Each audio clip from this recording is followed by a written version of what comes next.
Iron is an important mineral for the production of red blood cells, which carry oxygen around the body.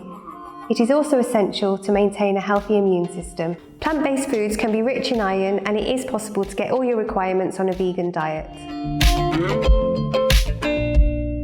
Good sources of iron include lentils, beans, tofu, cashew nuts, and fortified breakfast cereals. Drinking tea and coffee at meal times can make it more difficult to absorb iron from food, so try to wait at least an hour after eating before drinking caffeinated beverages.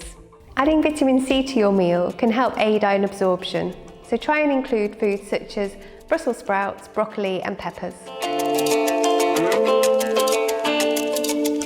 Adding dried fruit and seeds to porridge and smoothies and opted for fortified breakfast cereals is a good way to get iron into the diet.